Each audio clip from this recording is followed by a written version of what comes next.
All right. What's up? This isn't my office. Return of the. Yeah. This is a. Good cold opens. This is a long time coming. Yeah. No, that is true. Well, that Do you is remember true. like where that episode would have been? It would have been like episode 30 or something. Yeah, it would have somewhere been around actually. there. Yeah, it would have been pretty early on. Pretty I want to say early. it was March or like Yeah. That's what I'm thinking. Yeah. February of that year. Like which 2022. might have even been 2021? 2021. Yeah. Oh my No. god. So that was Green Room, right? Green Room. Yeah, that's right. I still have it on my computer. It's unlisted. You know what? We'll start a $100 Patreon tier, and if you donate $100 a month, You can. I'll give you the dog shit audio of that Oh my episode. God. I can't delete it. We'll I just, cannot we'll bring just myself to delete it. We'll just release it in increments of 60 seconds of just shit. yeah. You pay $100 a month, and I release it in increments Hey. of 60 seconds a month. They It's like an hour and 40 minutes long. The It just episode. sounds like I we're in think. the New Jersey Turnpike the whole time. Yeah.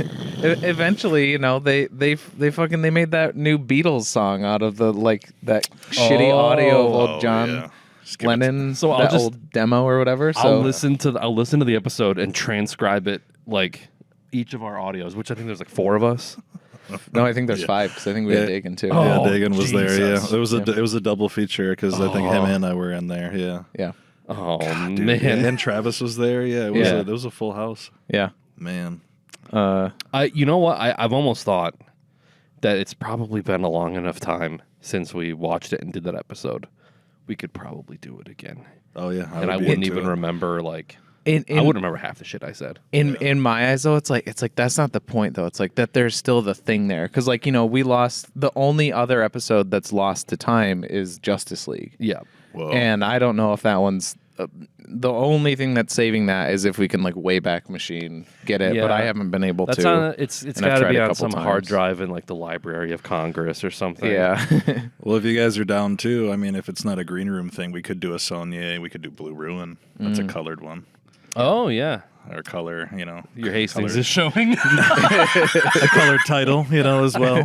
But like that could be something too, because we are in a theater, in the Overlook 4, is what we dubbed it. Is what we dubbed it.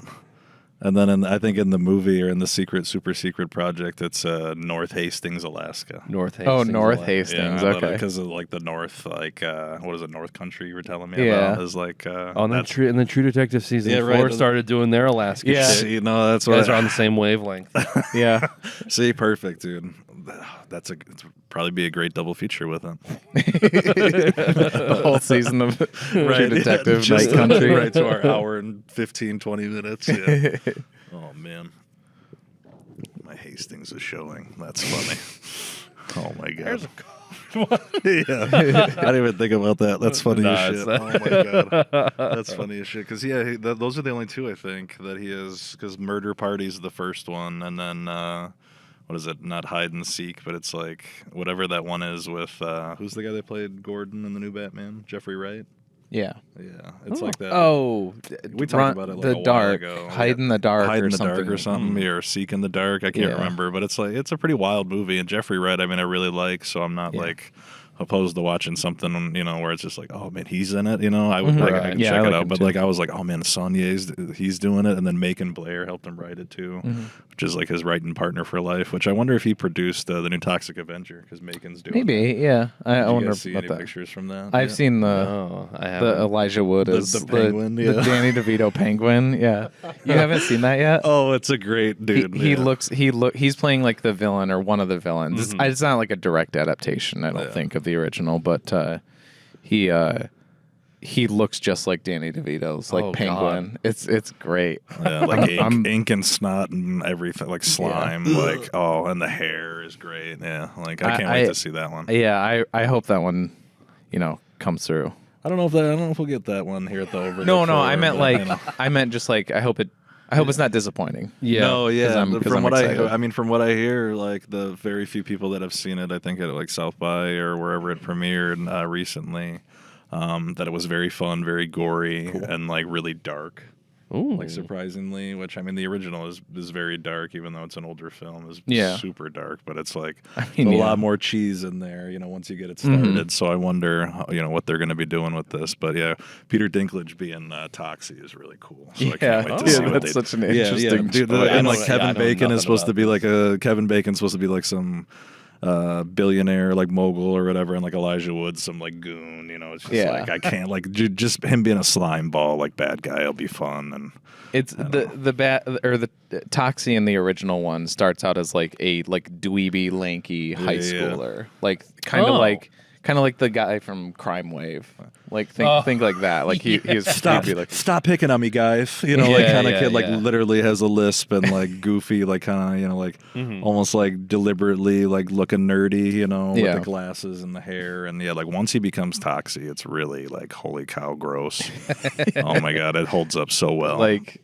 like people's like heads getting smashed Oh, like dude. watermelons. Ooh, So yeah. much I'm into fun. that. I'm into that. Yeah, the fast food. I think the hold up in the fast food place was nuts and still nuts. With like I think it's a dog or a kid, right, that gets like kicked or shot or something across the floor. I think it's a kid. Yeah, I could be wrong. something, Though. Yeah, getting Yeah. a little dark with this one, but yeah, something like that. It's all in good fun with that stuff with Lloyd Kaufman stuff usually, but yeah, it's pretty dark. Yeah. Speaking of pretty dark, Oh, Sure. Yeah. get Speaking of into pretty it. dark, That's a- both like story wise and also literally visually. Yeah. Oh, yeah. I'm glad I watched this in a basement this time rather than like out in the open. This actually would have been a great one to have at the Overlook. Yeah. yeah, that would've been would've cool good. Yeah. Yeah. Welcome back to There'll Be Duds, ladies and gents. This is episode 140, and I am your co-host TJ. With me as always. As always, I am Nick, and with us today, And today, my name is Andy, and Orange Cat Pictures is what I've been shooting with and under as a moniker for the last decade now. This year. it's been 10 years? Yeah, this year's 10 years, buddy. So now, not to be, super Zissou with my hat, but that's just kind of the thing is people are always like, you should wear the hat. You should wear the hat more. So I had to bust out It's the best branding. the hat. Oh, yeah. But yeah, no, it's crazy to think it's been 10 years. That But yeah, is the first insane. music video I shot under Orange Cap was like June of 2014. Damn. Not a 2014 just Gangsta's feels Par- like a few years ago to me. Like, that's It's crazy. wild. But not thanks, a. yeah. It wasn't Gangster's Paradise. No, that wasn't the first one. No, that was a Grandpa Crane product. Yeah. What I remember. Yeah. I'm pretty sure in that one, God, there's so many great shots in that, but I'm pretty sure that there's a shot where you literally punch Isaiah in the face and it like actually you connect with him. Oh, I think you're right. Oh, when, yeah. when I take him to the ground. yeah. And I'm kind of like, I think I'm about pretty that sure, every yeah. time I So watch that shot. I'm like, intense, oh, dude. he hit Isaiah there. It's so intense, dude. And it's just like, and then the running shot. Yeah, there's so many great shots in that. But yeah, that one I'm always like, man, that's like our only shot of actual real violence. Yeah. no. It didn't make the final cut. But remember in As Is when I stabbed Dex's ear? Oh yeah. Oh. It That was, shit it was an fucking outtake because I crazy. stopped because there's like the outtake where I like look at the camera and I'm like, like we horrified. only did that I think like maybe 2 or 3 takes, maybe. Yeah. Oh. Yeah. And like that was nuts. God, I forgot about that. All right. Well, Andy brought in a movie again or for the first time, depending on if you're us or not. Yeah. Depending on if you've hacked my hard drive to find the lost episode. And shit. It's the Standoff at Sparrow Creek from 2018, directed by Henry Dunham. It's after a reported shooting at a funeral for a police officer, where a lot of other police officers were killed. A militia meets up, and they suspect that one of their own committed it. So they're trying to figure out who the culprit is before the dragnet closes in on them, and they all kind of pay the price for the one person's crime, essentially. Yeah. And it's a primarily like single location, Yeah. very under, what do you say, like under, I don't know the word. I forget words a lot when we record this, I realize. But, it's understated, I think is the word I'm looking Yeah, for. understated, subdued, very like I think I read somewhere Henry had the whole thing planned out and like a really scratchy, almost like chicken scratch, like shot by shot, like this is where the camera's going to be. Like that meticulously planned out, and especially as like a first-time director, which is just nuts to think that this is a first-time director. Yeah, really. It's and a writer-director too, which is nuts because like this is one of those things. Not to jump right into how much I love the writing, but it's like this is something I with things that I've made or things that we've made or anything like that, I've always struggled with like being confident in writing or, maybe especially as I get older, being more visual. And it's like this has visual, but like the writing is just like so quick and so just spot on and like thrilling, and it just grips me from the beginning where like even the littlest of like sounds is like so important. And I think that's what's so cool. And the multiple viewings now where I'm like, oh, that's who says that part, like because you miss like the certain lines of dialogue because it's so like the back and crosstalk between characters. And exactly, because they're all anxious and they're all stressed and they're all nervous and like could easily be like tear gassed or shot up or bombed or whatever the case for in minutes or they're all just like, what do we do? I was kind of surprised at how like not violent it was. Yeah. I was really because we watched Kill List a couple episodes ago. I don't know if you've seen that. Love Kill List. I was thinking that like we were talking about movies that are mean, like mean movies, and this movie I would categorize as like a mean movie. Like it's just kind of dark and cynical and unhappy throughout the entire thing. I would argue could have been meaner. Could have been mean. Yeah. Oh yeah. Okay. And because like we just said subdued, and kind of like where you're watching a lot of stuff almost like forensically with the camera, where it's like you're watching it from a distance, even though you know kind of what is happening. There are some cool, like the wide shot when he's got Morris tied up in the basement. He brings the deer in. I took a note of that. Love that shot. That was my favorite location, was that basement. It looks so cool. It looks like an abandoned place that we would shoot something at. Yeah. And it's nuts because they even, not to steamroll your tea, but they even mention it in this viewing where like I didn't realize that this is supposed to take place in northern Michigan. Yeah. I was like, well, like it seems like I've been in a militia warehouse. shout out. Yeah, dude. I was like, of course. But just like, what do they know? Like I've seen like probably 1,000 of these warehouses like driving around like the state and stuff like that, and it's just like I can't even imagine. So now you look at every warehouse, you're dude, like, there's what's going on in there? Should I go up and bang on the door? Yeah, I brought a fourth mic. Our fourth special guest is Dar Leaf. He's he's here to talk about this movie. Oh my god, dude. But I guess what I was saying regarding like meanness, I think I was almost thinking it was going to be more akin to like a Brawl in Cell Block 99. Sure. Like, I was kind of waiting for the shoe to drop with like the violence. Because like that movie, again, Vince Vaughn, I think Vince Vaughn's like really, really good in that movie. Movie's incredible. But dude, it's like it's very subdued and quiet, and then like those bursts of violence happen, and it's it's shocking.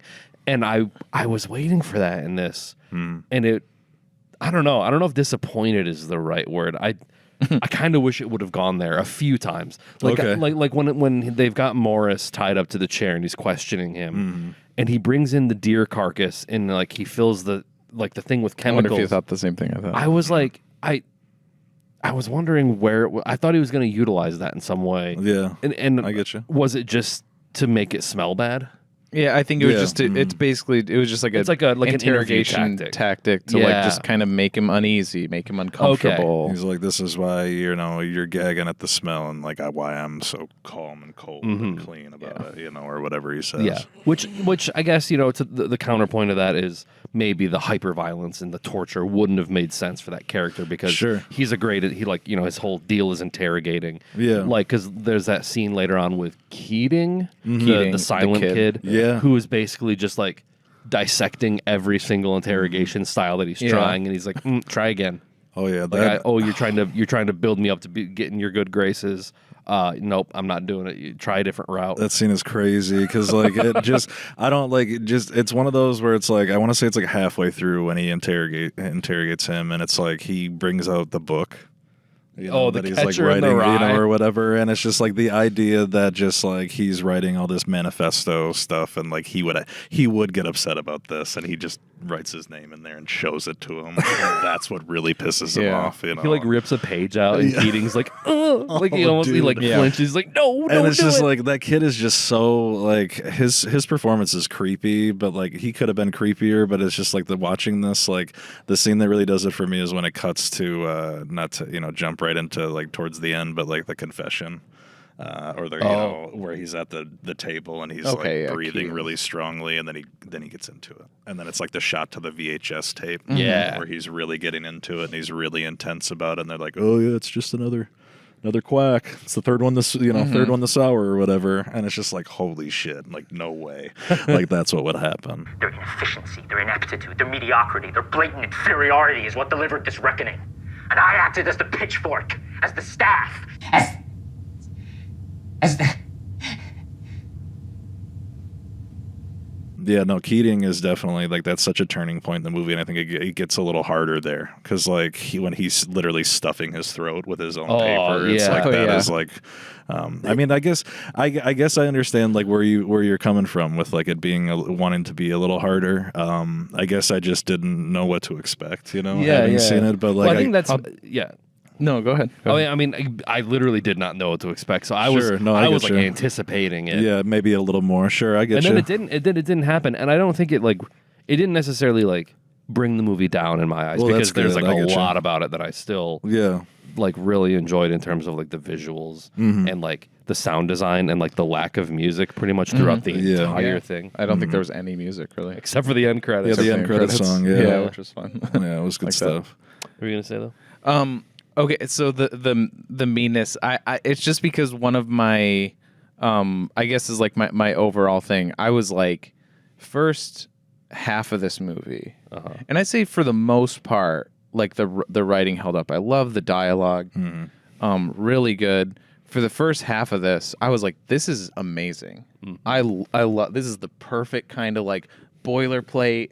Like I love just like people talking to each other. Yeah, those ones are it's a really intense, like 12 Angry Men. That's the reason it's like one of my favorite movies, and I cite it a lot. It's because it's like the perfect example of that. Yeah. It's an entire movie of just people in a room talking to each other, really like arguing back and forth and back and forth. And that's what like the first like roughly half of this was. And then like you get to the ending, and I'll tell you, Keating is where the movie started to lose me. Oh, really? No kidding. When he started talking, I felt like he was a little, and I feel like it was kind of like a double-edged sword, or like the movie was almost like shooting itself in the foot in regards to me, because like I was holding it to such a high standard because I was into it so much. Yeah. That when I'm like, oh, everybody's so believable. This is such like I love how the relationship is and everything. Or like how everybody is like interacting with each other because of their, they know each other, but this is a really intense situation, whatever. And then when Keating starts talking, he felt like the most unbelievable character. Like he was like a little one-dimensional. I can get that though. Or like he was just Cliché. Or like he was just too like this kid is like he's like the Joker, like how perfectly he's running circles around him in his interrogation. Because even seeing it this last time, where he's like, "Yeah, you're doing this, that, and the other thing. It's a different tactic. You should try something else." He's like I'm 23 years old. I'm impenetrable. You can't do anything to me, ex-cop interrogator man. But see, those kids too were like, I even think about. Wow, I haven't thought about this movie in a while.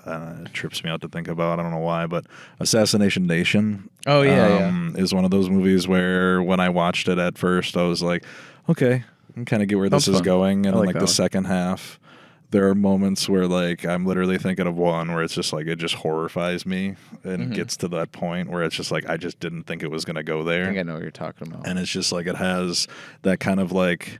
And I think it's Joel. What's the guy's name from Community? Joel McHale. Yeah. It's the bathroom scene. Yeah. Like I can't, I can't do it, dude. Like it shakes me to the core. Where I'm like, oh my god. And it's like he kind of sounds like that to me. Like I guess like that character where he's because he's very calculated. He knows what he's gonna do. But at this point, like I said, he's 23. And like a lot of the kids, you never really know what they're gonna do in that movie. And that's what it trips me out is like the high school kid. They're all like killing people by the the end of that movie. Like half the town is killing everybody. So I guess when I think about like a young kid being like that kind of person where he's just like, I'm impenetrable. Like I'm that. Like I guess I'm more believable. Tend to believe him just because he looks like he is. He could to me, like just how he looked to me.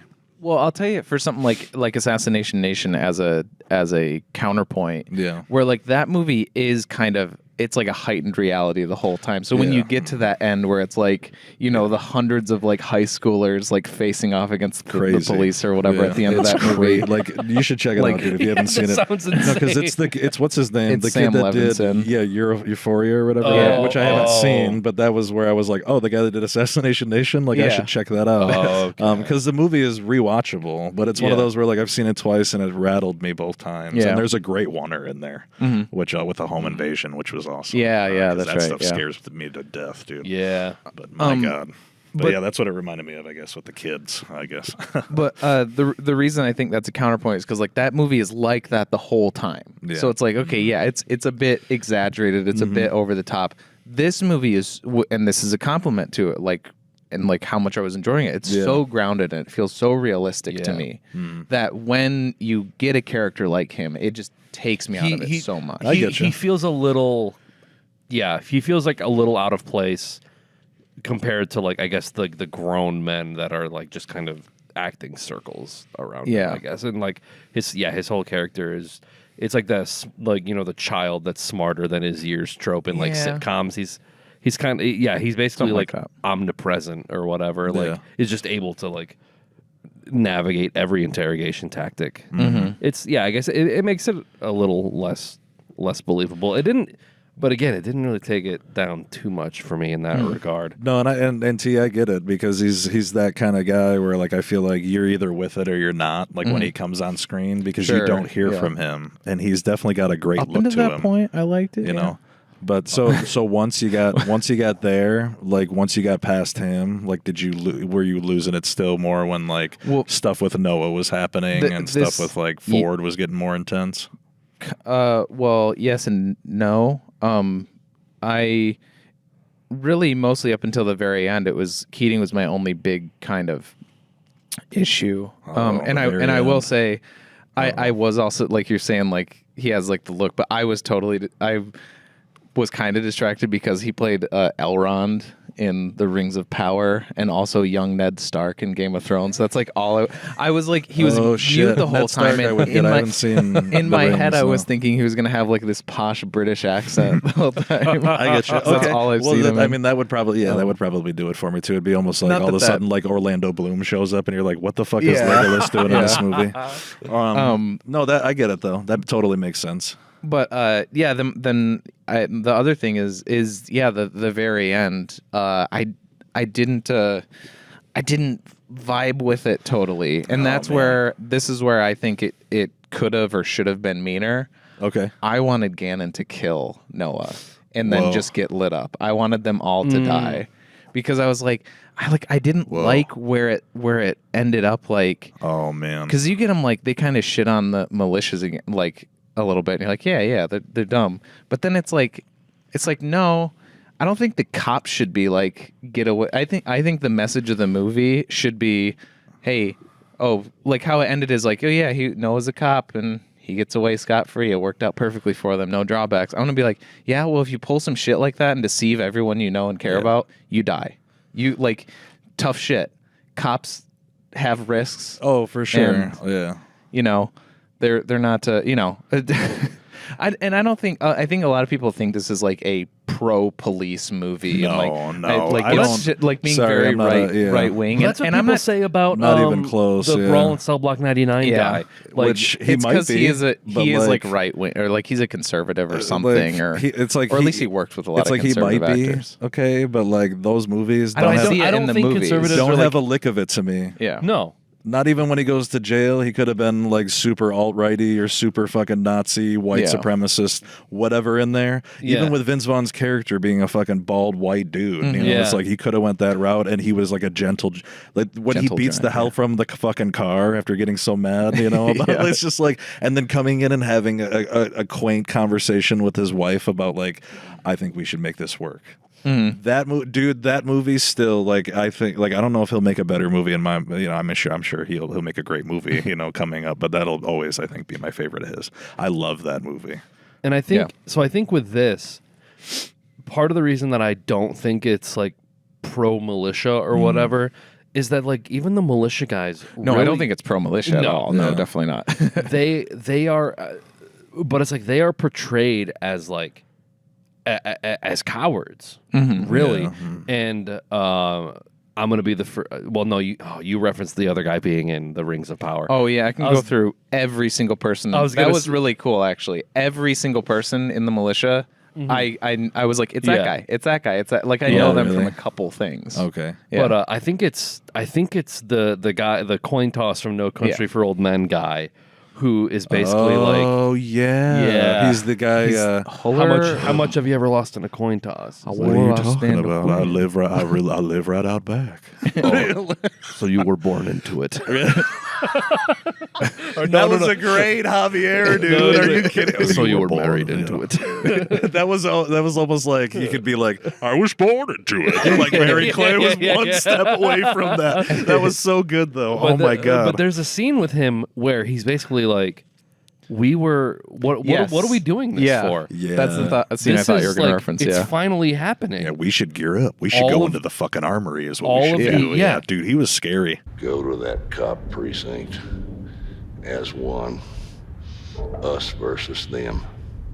Because this fight, it has started, and we gotta win it. So we go to war with cops. Deep down, who didn't really want that? Because like he is like the sort of, I don't know, I never get the ego, superego, id or whatever. He's like the id I don't know. of the group. One of the things. He is like because he's like the oldest guy too, so he's probably like. Man, that's true, yeah. But all the other guys are like, okay, we got to tell them it's not us. We got to find the one person to give them up to the cops. I was like, you guys are militias.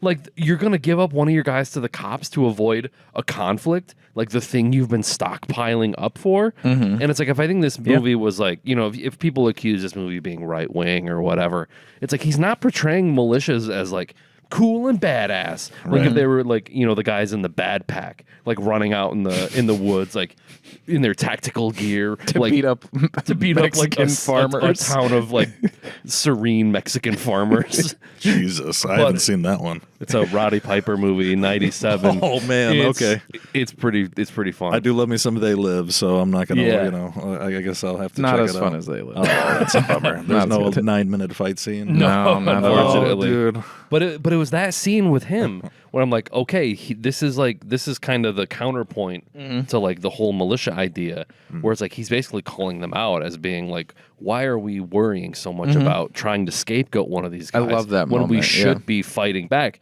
He's like, what are we doing all of this for? So I thought that was like a great scene. I don't know. Yeah, no, I like that. And he's one of the ones too that comes out at the end like fucking fully armored out and ready. Like that's what's scary. Like, Ford, tell him it was me. Tell him it was us. And he's just like, shut the fuck. Like all that stuff. Like I love how you guys like you mentioned it wanted it to be hard. It reminded me of watching a Western. Yeah. Like the pacing of a good Western that I used to watch with like my grandpa or like my dad, where it's like there's not a whole lot of violence or like shoot 'em up action, and then it's just like literally the standoff, or like brawl, and so it's the brawl. Like, where's the Cell Block 99, dude? High Noon is literally just Gary Cooper walking around town for an hour and a half, waiting for the train to arrive. And it's fucking awesome. High Noon is High Noon is fantastic. Amazing. I love that movie. But that's just the idea. Like when it gets there for me, like I guess I was more like. I was tension filled, like even still have seen it a couple times where it's just like the cops being outside and like the first shot of the movie being handheld when it's going from like the tear gas, and like Noah gets brought out with what's his name, with Gannon, and all the cops are out there, and I was just like, dude, like my heart sinks every time because like that wide shot where it's just the light, and then you hear cool. Like in the beginning, timer. the ticking. Dude, I love that. What was the timer? Oh, just the light going off. The motion light. And I didn't really notice it, I guess. Like I didn't pay attention to a lot of like the I guess interlude, like B-roll between certain scenes, but I'm pretty sure it's Morris that shoots first, that walks up at the end. I think it is, yeah. Because I was wondering what, like, after his because it shows him in the interrogation, armory, right, alone, but it doesn't show his face, and it's like he's a big dude. He's the only really big dude of all of them, and I think he it's just, like, him. Disappeared from the movie after his I was interrogation. that's I like like my his only character a lot. downfall. Is like Yeah. that interrogation is one of my favorite parts of the movie, and like his character is like, he's kind of a real shit human being, you know, at the same with who he affiliates himself with, but then like you literally can feel for him when he's like, when he says, you have a like, daughter, and it just shifts that's what I mean. Gannon's There's like such viewpoint, dude. Great characterization. It's a great chamber piece like, of character. Like, it's dude. like. Sorry, No, you're fine. I was kind of running over you. No, Sorry. you're okay. I was just gonna say, like, just adding to like being a chamber piece and what you said about 12 Angry Men. You know, it's like I can definitely see a lot of that in this, where it's just like we're gonna make this sequence dramatic with literally just 3 men talking to each other or 2 men talking to each other, and it's like I get worried about like what's gonna happen just with dialogue. It's not just guys shouting, you know, pointing guns at each other like Reservoir Dogs, you know, where it's like a big Mexican standoff, and it's like I love that. Yeah. This is like the antithesis to Reservoir Dogs, where everyone's like yelling at each other, and this one, everyone's just like, point that gun at my dad. You know, Mr. Orange dies at the end, though. He gets punished for being a shitty cop. So here, no, I'll defend the ending, I guess, in my light, and why I love it so much is because it harkens back to the flashback when Gannon is doing Russian roulette with himself. Yeah. And he's talking about being undercover, deep undercover, and like taking out Klansmen or whatever in like some part of the country. I can't remember. And he's talking about the other UC. And then, like, that's the guy that they have out there in the woods, and that's the guy he's got to kill. Okay, so he's not. And it's the fucking cops when, like, Sure. And I noticed it way more this time because, again, I watched it in like the dark, like as if I was in a theater with headphones, and it's like you see. And it creeps me out every time, and it's even more so now. But it's like if I think about it, the silhouettes of all the men like come up behind him when there's like 12. It's like there's 12 of them or whatever he says, and the one guy's just like, you got to make a decision, you know. And it's like it's that same wide shot when he goes out to see Noah with the light, you know, earlier, and it's just like the fucking turns the light on. It's the dude just breathing in a burlap sack, and it's like make a decision, you know. And it's like the end when it's, you know, all of the militiamen are dead, and then Noah tells him, you know, how he swindled him and tricked him, and it's just like it's all part of it, you know, it's all part of this big thing, and you know they're talking about killing us and trying to get us for all the, you know, what are we gonna do? Just not, you know, and like there's all that thing, and then it's just like that guy being like, well, we could use you, man, you know, and it's like it's kind of cheesy, like but like I love that editing where it's like Gannon's just standing there and he like looks back at the dead bodies, and it's like, you know, it cuts back parallel to, who is it? I can't remember, the cop or the guy that he's about to shoot. you know, and then it parallels to, he looks back at the cops, and then you see like the other cops that are in like the silhouette, and he's like trying to figure, oh no, it's the loneliness that he's picturing is because it's when he's cooking the steak by himself, and it's like, does he want to be alone? You know, like when he's talking to Keating, or does he want to be? Oh, you may have convinced me on the end of this movie. No, sorry, no, like I'm just like being like, you know, I'm not like some big dude, you know, when it comes to like editing or whatever, but it's like having done my own stuff for so long. I didn't connect those two ideas. I absolutely love that, and like when I sit there with the credits at the end, it just makes me like go, man, like that's like, what is he gonna do? Like, because he's basically back to where he was, but at this point, it's like you can kind of see him going like, okay, yeah, like he loves being a part of the team. And I like the imagery of him. It's so he's spooky. Literally standing in the middle of dead guys on one side, alive guys on the other side. Cops on one, and the militia and the dead guys. It's nuts. But it's like they're one and the same. One is a lawful militia, one is not. Yeah, they're one and the same. So either way, man. he's like, he has that's like, his do I fate. want to be that lonely again? You know, and it's like you think about it, and it's like him cooking the steak or the deer that he kills that day, and it's like how much time he spends alone, and then all of a sudden you're taken out of it by the guns that you hear in the distance, and it turns out to be fucking propane bombs or whatever. Right? Yeah. I'm like, oh my, like I don't know, I just love that, and like Noah gets a little preachy at the end, you know. But it kind of reminds me of you know, some of the earlier stuff where it's just to me it's really tight dialogue. Like I don't know, I think it's a well-deserved ending. Yeah, I definitely think if he would have got shot and they would have just shot him up, it would have been pretty fucking hard. You know? Let me say this. So James Badge Dale, there's Gannon, right? It's Gannon, which by the way, the Gannon. Anytime they mention the Demon King Gannon's name in this, I was a little like, Why'd you have to name your lead character after 64 at the end of it. Jesus. Yeah. Well, no, he plays Trooper Berrigan in The Departed. Yes. And he's the one that shoots Leo at the end. Yes. And I'll just say this: wrong cop died. Damn, dude. Okay. That's funny as hell. The wrong cop died. Did you recognize Ford? His one, the big role. It took me forever Yeah. to figure out what I've seen him in. Because his eyes and his nose and like his face. I'm like, I've seen this face before. Yeah. He's Hank in Twin Peaks. He's Norma's husband. Oh, yeah. He's the convict that comes Yeah. back, and then there's kind of like some between him and Big Ed. Yeah. Yeah. Oh, And Big then Ed. and then there's of course Patrick Fischler. And then Love Patrick. I stood up and clapped when I saw I want to Patrick say Fischler. he's. Have you guys watched Happy with? No. What's that guy's name? I can't remember. Chris. Yeah, Maloney. Maloney, Yeah. Christopher It's almost like Maloney. they would make like Brian Taylor of Taylor Neveldine Taylor, like as I if they think would you make told me about that. like yeah. a Crank, like as if Crank 3 was a I read the TV comic show. that it's based fun, on. dude. Yeah. But like he's one of the villains in it. Patrick. What's his name? Fischler. Fischler. He's super creepy. Like that's what like anytime he shows up, he's such a great character actor. Where it's like, Yeah, he is, I think reading, he was either an interview I read or like hearing him talk, Henry Dunham, but just saying like he was looking for like those character actors that you would see in the background of those movies, where it'd be like, oh man, that guy's really good. Like I should get him for this. You know, Yeah. he Yeah, did great. yeah. in Terminator 2. You know, or you know, some crazy chunky, small role that he really liked. And then what's the other one? Oh yeah, Morris. His I name is don't think I've ever Happy seen- Anderson, which I like. Whoa. He's a pretty big character in The Nick, which I watched recently. You told me about that, Yeah. and I should check that out. Yeah, I do love Clive Owen and Soderbergh for the most part. Yeah, Yeah, it's great. It's awesome. It's really good. I feel like we were talking. Talking about, I mean, I you're think we were kind of like talking about on this- the end. Oh yeah, no, it's from The Hurt Locker. That's where I know him from. Oh, okay. He's Yeah. one of the main three. It's Jeremy Renner, Anthony. It's yeah, Hawkeye, the Falcon, and that guy. They're the three main bomb guys. I do this whenever I watch.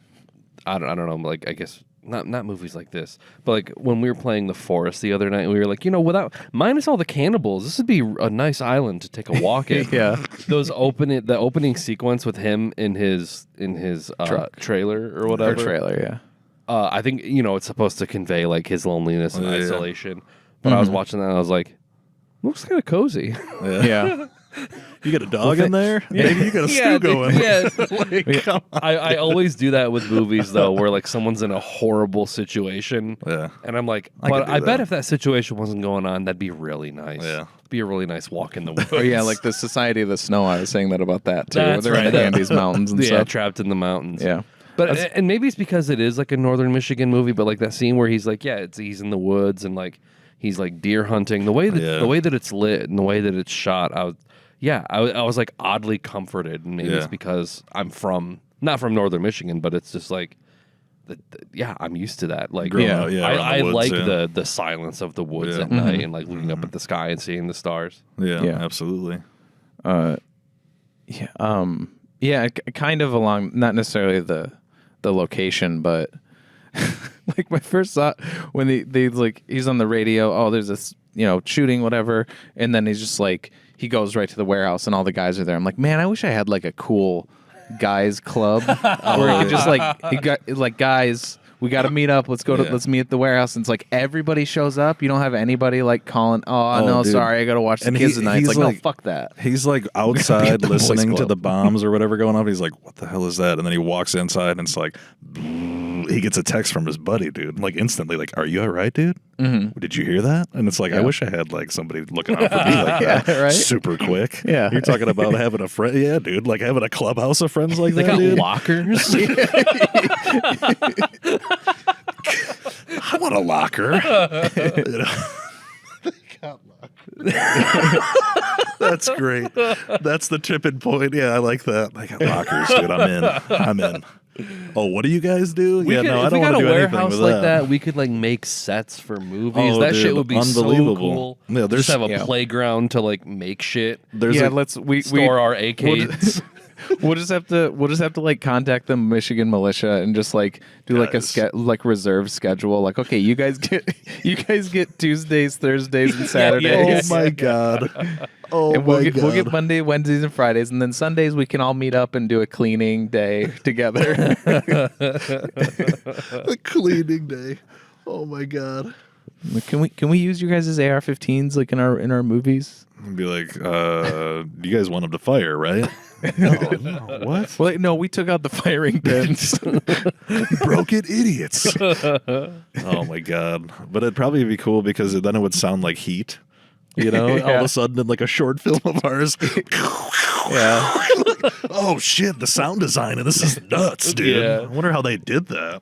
I'm thinking like the like we kind of like come together. It's like the I watched the last season of Barry recently, and there's all the things with like oh my god, Cristobal and Hank like taking the like crime gangs to like Dave and Buster's, and they're all like friends and stuff. Dude, that show, bro, is unreal. That's us in the and Michigan it's like militia. that's a show. If you guys haven't seen it, please check out Barry. I watched it the season. I was gonna say we were talking about it ended, before, dude. Like, cause like season 1 is great in its own way. But like season 2 comes back with a vengeance, and then like 3 is different and like more dramatic. And it's like it just keeps kind of one-upping itself in the best way possible. And it reminds me of some of the best shows like that I really like, almost like a Breaking Bad kind of caliber, where it's like, yeah, Barry is like that for me. Like it's such a great show. Yeah, I liked it. Yeah. I would say I think that last season was my favorite. Yeah. And honestly, 3 and 4 are my favorites. People were saying that it was like way darker. I think that's the funniest season. Yeah. I laughed more at that season The than funny any moments other are one. very funny, but I think the moments in my mind. The Fred Armisen bit is probably the hardest I laugh at the whole. That guy's here to kill me. And he's just like sweating balls.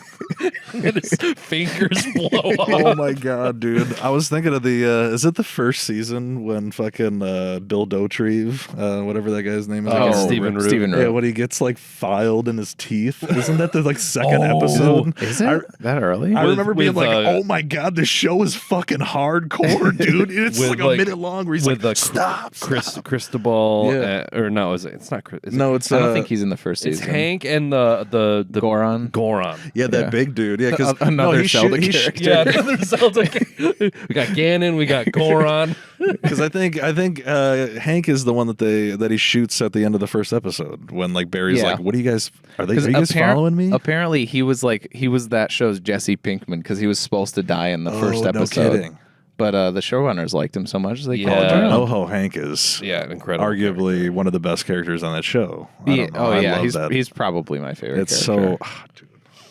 dude. The arc with what is it when he's held captive and he hears the violence on the other side of the screen. It's like just his react. He's such a great actor. I can't wait to see him in more stuff. I think he's in the new Superman as somebody. Should be Luthor, right? Dude, that would be incredible. But that cat, what's his name? Nicholas Hoult or whatever. Yeah, he's. It's just like. Oh yeah, that's whatever. right. He's playing Luthor. Could be cool, whatever. He but was he's playing some villain though. It could be kind of interesting to see him. He was Victor Zsasz in Gotham, which overall wasn't a good show, but I remember liking him in that show. I get you. Yeah, this movie though. But Yeah, no, we go off on tangents. Yeah, Sorry, we do guys. that This is what happens when Oh, there's yeah, so many yeah. years between us.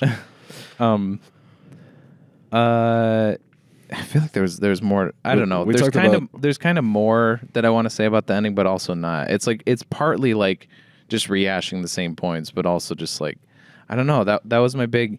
Like I feel like to me the flashbacks and like him explaining it all. I was also getting vibes of like those crazy, not quite on the level, but it felt like Jigsaw's revealing like the twist like.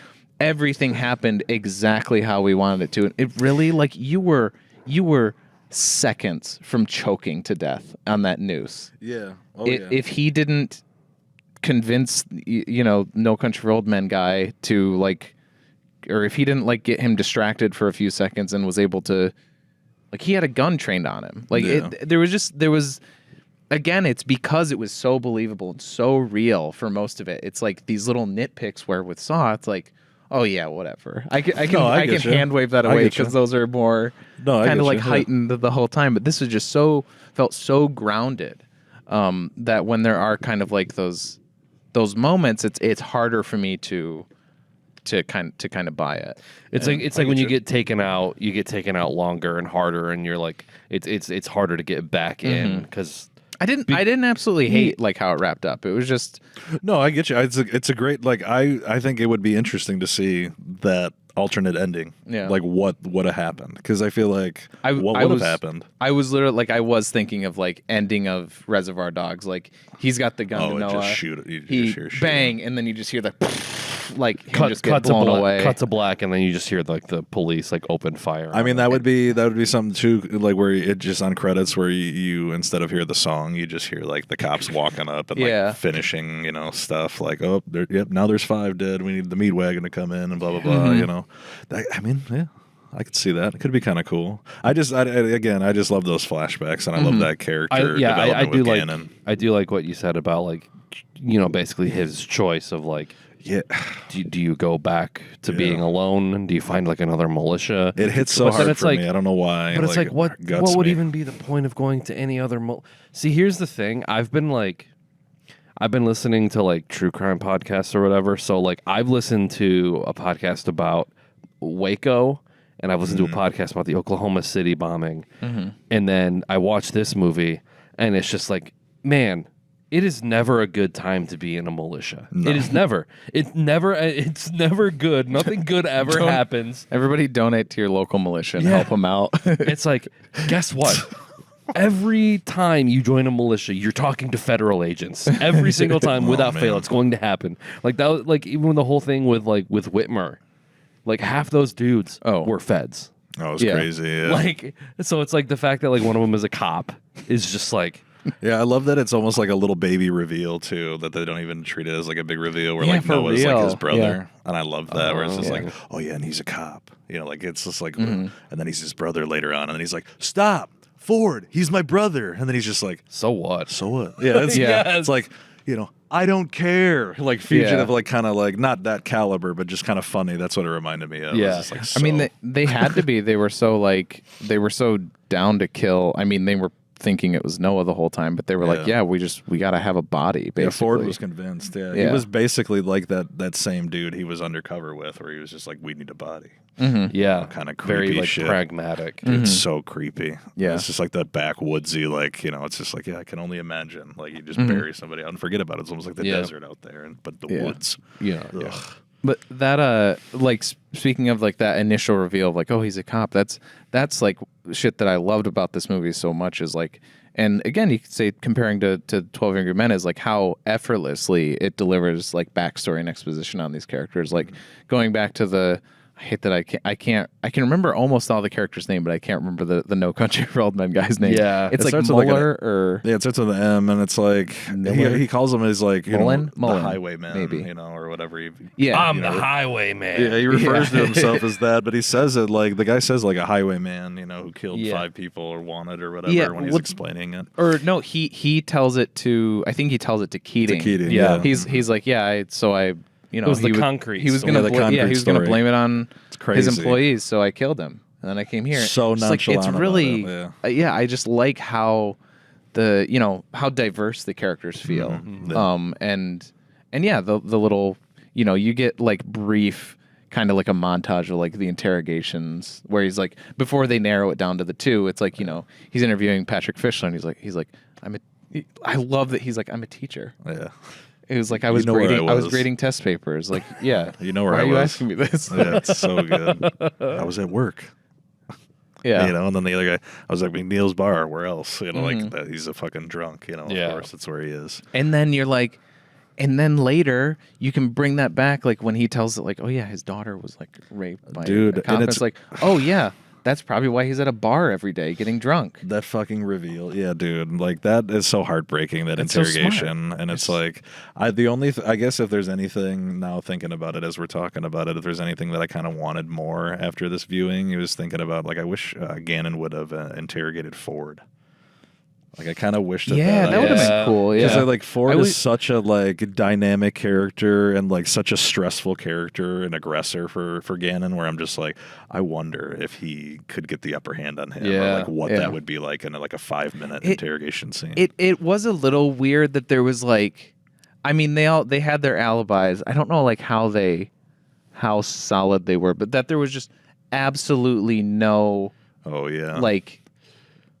Nothing, no shade towards Gannon or Ford because they're like, oh yeah, well we got like good alibis, so it's 100% definitely not us. I love when Mason says he's like, "What about you?"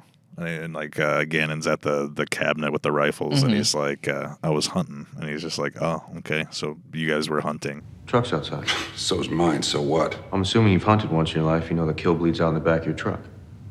Why don't you go outside and take a look? I haven't hosed it down. Both you and Hubble have dead game in your truck. A little convenient. Not really. It is deer season. So you're not a suspect because your car's covered in blood. It's interesting how you have blood in the back of your truck after a shooting, you know, or something. It's just like you would blink and miss it. That's what I love about the back and forth is just like the dialogue. And then for me, I mean, like I could definitely see like the parts that you guys and can agree with some of those where it's just like it maybe takes you out, or you know some of the issues that you guys have. I can definitely see, but it's just I've seen it now a couple of times where maybe I'm getting nostalgic for it. Where like it's a tight and also something we talk about. I maybe not all together, but whether I've talked to Nick or talked to you, but like the idea of like a tight 90 minutes or like a tight like hot boiled plate movie where it's like I'm in and out in 80 minutes or 90 minutes. Like okay, cool. I'm not sitting here watching an Oppenheimer, even though I love Oppenheimer or like Killers of the Flower Moon.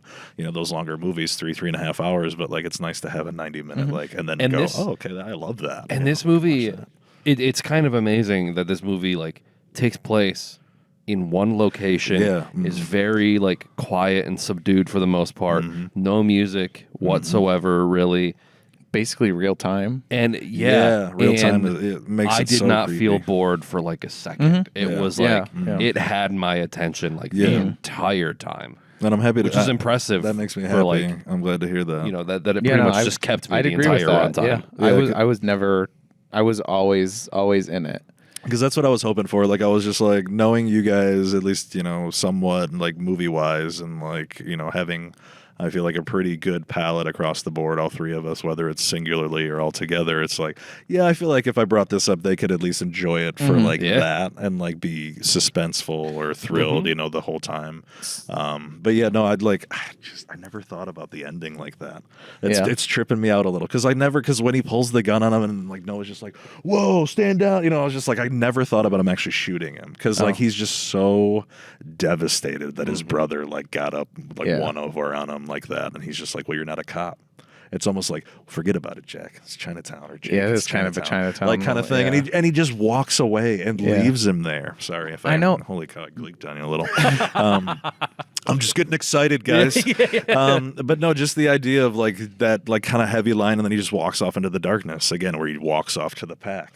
And leaves him there to make a decision, and it's just like he's just there alone with the gun, like in his hand, and it's like, what do I do? I almost half expect him to like put his like literally. A good callback to the Russian roulette. That was also kind of why I thought he was going to kill him, because he's like, well, yeah, I don't care if I die now. Yeah. I'm just fuck it. Because like at that point, how could he ever trust his steaks on my hot plate, dude? Right, and it's just like, how could I ever trust my brother again? Yeah, the only person who like really, I mean, like when Keating is breaking it down, like it must be somebody that you care about here. You know, and he like doesn't say it's his brother, but he's like, well, and then you got Noah, and it's just like you see him kind of shift a little, and it's just like, yeah, he really cares about him. So the fact that he one-ups him like that, and it's just like, man, I don't cry like watching this movie, you know, but it's like I almost wanted to this last time just by looking at his face, because he holds on him for like a minute there at the end before he even shows that guy come up and be like, hey man. Yeah, you know, you should be a cop, bro. You know, like kind of, hey, dude. You know, like Did you ever think about doing this? We're gonna go back down to the station. You can come down with us if you want, man. Have some beers, you know. And he's just like, looks over. And he's just like, no, I don't know. I think I'm just gonna go home and have some steak. Yeah. Look at my invisible dog. Yeah, I mean, definitely. I mean, he's got his own spot, dude. He's got land. Yeah. Yeah. He's got his own car out there. Could be No, worse. And like, Yeah, the yeah, way it I'm like, definitely could be worse. Yeah, that's true. that's all. Yeah, I'm like, yeah, okay, he's a little lonely, but like, I don't know, go to some like read a self-help book. I don't know. Get some books on tape. That's how it should have ended. He's like looking at the cops and looking back at like the dead militia guys, and then like he sees on the ground like a copy of like some. Yeah, it's like Orange County. Tony Robbins or Robbins book. Or Oh whatever. shit! Is that Rich Dad Poor Dad? yeah, like that. Men are from Mars, women are from Venus. They're just like, cuts the Back in Black by AC/DC at the end. Yeah, Some yeah. shit. Just like the worst needle drop possible. Oh my god. I am glad that it hits you with like a fun, like kind of classical song at the end to like just sit and stew what you just watched. 'Cause Yeah, I think it premiered at like a South by or like a Sundance or like it was like a Midnight Madness or something like that. I can only imagine like not knowing anything other than like it's kind of like a that pot would've been a boiler good, like like, thriller. theater-going Like you experience. just come in and it's just like because like you guys said it like keeps you your attention the whole time. Like I can only imagine not knowing and just stepping into it and be like whoa, because these are those kind of movies. I wish there were more of these. Like I haven't seen too many like chamber piece like 12 Angry Men. Again, going back to that where it's just like dialogue driven. Like when I was thinking about it, I don't remember loving it, excuse me, was Michael Clayton with George Clooney. I haven't seen that, but Yeah, I there's know just a it's, lot of, it's like, one that A lot of it people takes talk place in about. like a big like an office building or like a congressional building, maybe I can't remember, but it's a lot of it's just dialogue, and it's just like real. And Tilda Swinton's great, but George Clooney, I can't remember who directed it, but that's just one of those that always I kind of can't comes to mind. Or like there's one that takes place all in like a radio station called like Pontypool. Yeah, the that's a zombie great movie. one. Yeah. I really like That one's that fun. one, and then that's kind of like a lo-fi one too. Which I remember, like Nick, you were talking about like Kill List with like the, like how it looked. I don't know. I just remember being like, you were like, oh, it kind of looks like a shot on the 7D, and I was like, man, we shoot on the 7D. no. That's I know. Because that's what Pontypool. I think it was shot on like either a 5D Mark II That or makes like sense. a I didn't want to haven't shit seen on it it in a too while. bad because I love it just made that me camera, laugh. but I was like, because I was listening to the Kill List one at work the other day, and I was just like, what is he talking about? We shoot on the 7D or did before. Yeah. No, but it's just like I love that that kind of style, at least that stylistic choice with that movie, because I think it lends to kind of coming full circle back to like how hard the violence was you're expecting it to be, maybe when he hits the guy in the head with the hammer in Kill List, and like it cuts to that wide shot. Like you guys even talk about it, but like the his piece of his scalp. yeah, just that kind of like flops off. and it's just like a 1, 2, 3, and it's Yeah. just like a oh my, like it's like that kind of realism, and then same with the end when like everything is basically falling apart around them and stuff is just happening in the woods and in the tunnel, and Yeah. it's just like that handheld kind of feel. Like I love that, but then like this, it's just like to counteract that. There's only like 2 shots or 3 shots when they're like at the end where they're handheld. Everything else is like up top, Yeah. completely Or just, like, meticulous, like on a tripod. I don't even think there's any dolly shots. I want to say there's just a bunch of like Not that I can lockdown, think of. beautiful just close-ups and a lot of shots where it's just the camera would be sitting in a room and you're seeing 2 characters maybe walk in, but they're walking into like the work light on the side of the room, and that's where it's lit up. Or like you guys said, the basement shot, I think we all agree it was like one of the best shots, if not the best location of the movie. Is like it's almost like there's like some of it out, and then like where Mason is sitting, it's like all lit up, and then as he comes in, you can see it kind of like glitching out a little bit.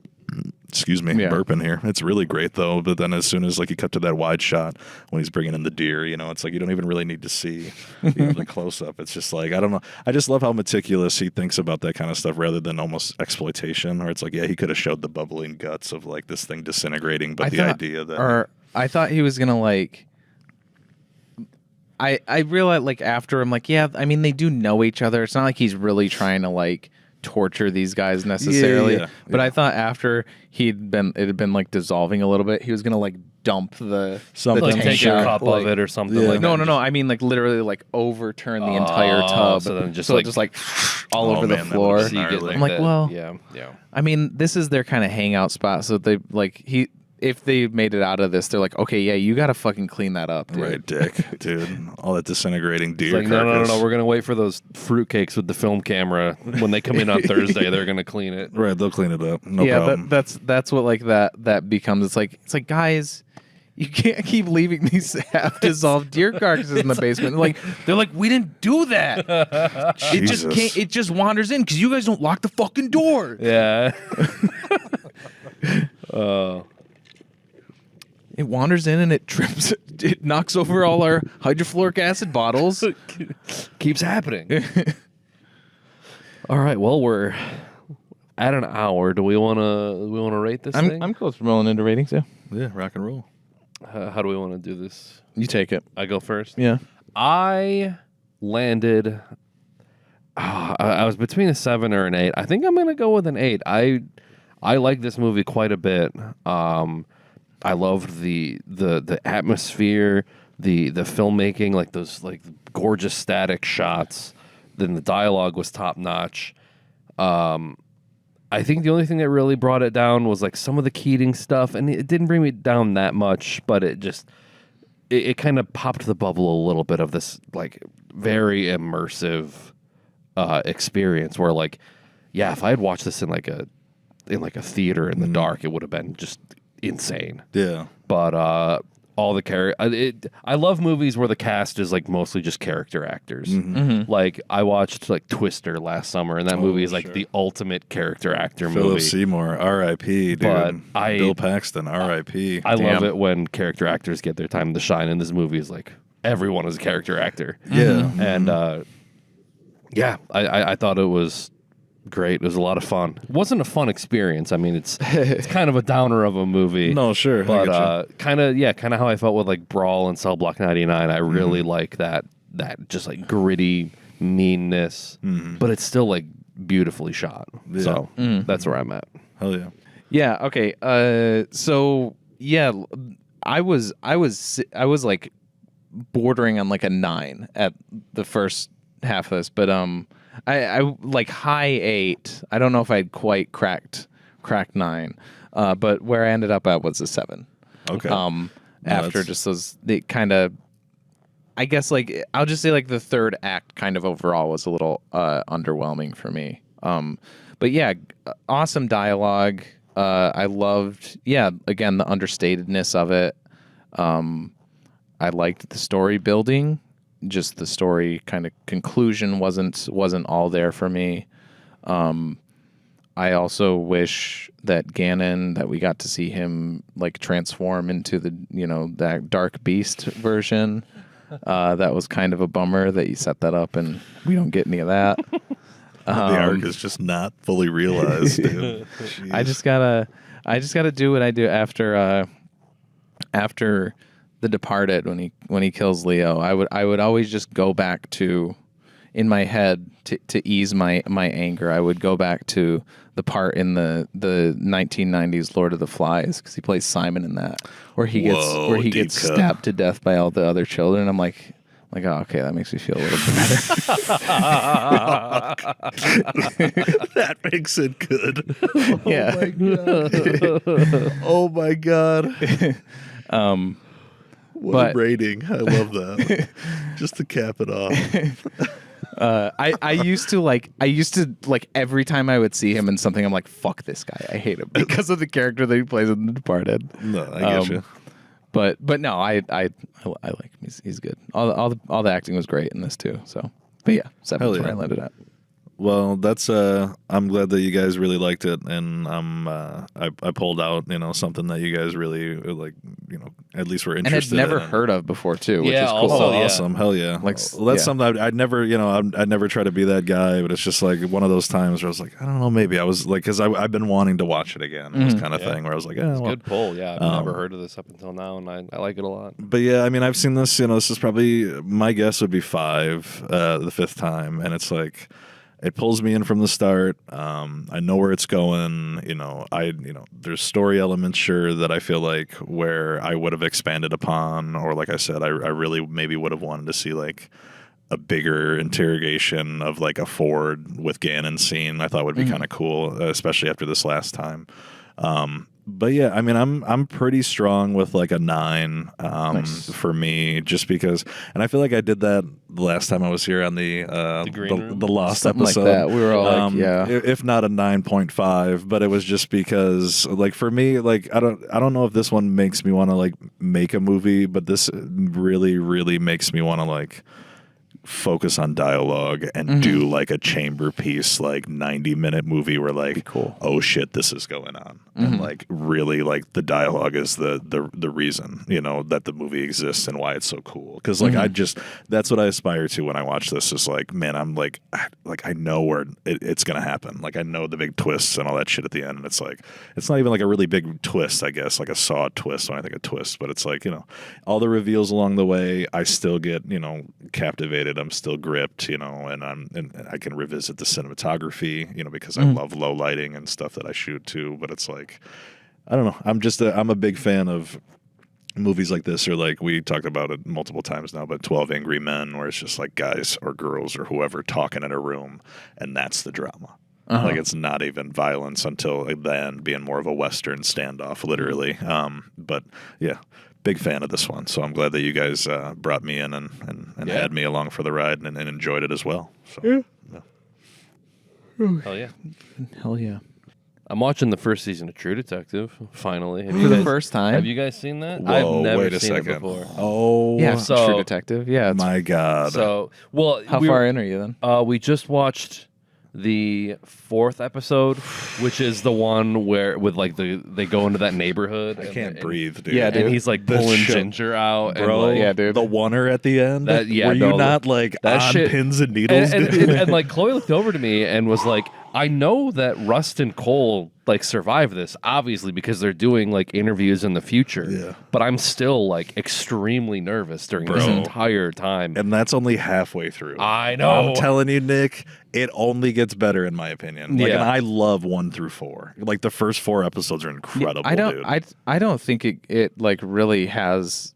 Yeah, it's the whole first season is incredible. There's not a lull lot to me. I will say a lot of people tend to not like the last 2 episodes, or they Settle. think that they're like a downgrade. Like they think they're like, oh, the first 6 are so great. I think it's 8 episodes. Yeah, yeah. It's like the first 6 episodes are Dude. so great, and then the last 2 are like all right. They couldn't I be think- further from the truth. I think yeah. they're all so fucking Because great. the only thing I know dude. about it is like I know people that I follow on Twitter that are like following like the Epstein shit are like season 1 of True Detective. Like that's like because I kind of went into the show knowing that, so I'm like, this is gonna be about like government cover-ups and like child sex trafficking and shit like that. And I think they even say like their main suspect, the Ledoux guy. Yeah. That What like a creepy name, dude. yeah, of course. It's like Kaiser Soze creepy to me. Reggie Ledoux. Fuck the that, dude, like when Reggie they're Ledoux. when they're talking to the guy who had the most like Louisiana accent. Oh yeah, that's not Reggie Ledoux. Like I love. Is that the lawnmower man? That was a No, great. the lawnmower man is Goron. That's from, why I from meant to- Barry. That's why I brought him up because Because like we were watching it, I was like, I know that dude. So how far in are you? So you're on episode 5. He's at 4. So we they just finished we just 4. finished the 4th one, and the like next one is crazy. If it's the the one shot, I'm thinking about. dude, the shot after like Rust and Ginger get out and like it pulls up and you just see like The chaos. the cops and like the people in the neighborhood just like fighting each other and Dude. shit. It's like it's so bleak. The show is so It's such a bleak. goddamn flex as a cinematographer, though. Okay, yeah, we're gonna go through a 10-minute sequence and end it on a fucking helicopter shot. Yeah. Like what, dude? Like okay, dude. I cannot wait to hear how you feel about the end of it. 'Cause, yeah. I'll like, definitely like when we finish it. I'll season probably 1 in talk about it. particular, arguably one of the best like dramatic shows I've ever seen. Yeah, no, it's amazing. Just And that like season, I don't but, think man, it's Chloe's so good. interested in watching the rest of them. But I wouldn't be. Yeah. I watched like half of the second season, and then just every was rough. subsequent one, I've just been like, it's I don't know, it's just detective shows. It's like there's nothing indicating that it's gonna be on the same level. It's like different cast, different people behind the different crew. It's like it just has the same name. You And can't it's like- you can't land on the moon again. Yeah. Like, it Yeah, already well, it's kinda like it's like happened. you shot your wad with Matthew McConaughey's character, Dude, like Rust. like him him Rest. and Woody Harrelson have such a great chemistry. Like the scene that I convinced Chloe to, I showed her to convince her to watch it with me because I think she thought it was like scary, which I'm sure it does There's get. It moments does of get creepy, scary. yeah, for yeah, sure. it's very like It's it kind suspenseful of and is a thrilling. horror movie, but kind of not. They're just like really like the dudes are scary. Yeah. Like Yeah. Like the guy. I think it's episode 3. I don't want to. no, I don't want to like say so any there- spoilers. okay, so but there's the a guy shot- with like the gas mask. There's a shot he's seen Like, already. Yeah. Is it with the guy walking around like in his? He walks up and it's like a one shot and he And he, walks like, up to the hill and he stands on turns. top of the hill and he just kind of like turns. Oh. and you hear that.